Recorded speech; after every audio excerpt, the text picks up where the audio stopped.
Gũkũ nĩ itura rĩa Karugia, gĩcigo-inĩ kĩa ũmbunge gĩa Kangema, kaunti-inĩ ya Murang'a. Mũingĩ ũrĩa ũngĩ ũrĩ mĩhang'o-inĩ ya kwĩmathĩra ũboco, angĩ nao marokire gũkunda kanini. To kũroka gwiki, ĩndĩ gũtinda, ona gũtukithia. Kĩrabu gĩkĩ gĩkoretwo gĩkĩendia njohi mathaa-inĩ mothe, kũrĩa kũrerĩkana ona ciana no ikoretwo ikĩenderio njohi keheri-inĩ. Umekunywa wapi mchana?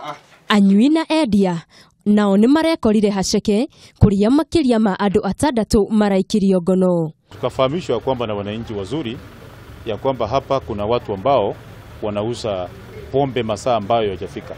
Mwendo wa saa 7 wameanza kufungua saa 7 saa 8, lakini tukasema kwa vile tulikuwa tunakimbizana na watu wa bangi, hebu tusimame tufanye hata hiyo ni kazi. Kũringana na munini wa kamishna wa Kĩharo Keba Marube, makoretwo makiamũkĩra makaya maingĩ kuma kũrĩ mũingĩ na nikio marakinyũkirie ikinya. Yote ambaye anauza pombe kabla masaa kufika, ile inatakikana na serikali na sheria ya Kenya. Kama hii baa imefungwa sasa, haitapata license.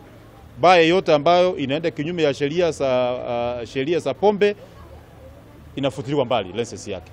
Oho kĩrabu gĩkĩ gĩtirĩ na marũa ma wendia wa njohi ta ũrĩa watho ugĩte. Kwa wale ambao wanataka kufanya biashara ya pombe, kama wanataka kuendelea mbele, wafuate sheria ya maagizo ya masaa. Kama weekday ni saa 11 mpaka saa 5 usiku. Weekend ni kutoka saa 6 saa 8 mchana mpaka saa 5 usiku. Keba nĩ agathĩrĩirie mũingĩ wa itũra rĩrĩ nĩ ũndũ wa kũmateithĩrĩria kũhithũkia kĩrabu gĩkĩ. Ngĩribotera Kameme TV, Ngetwo Wangari Maria wa Mũigana.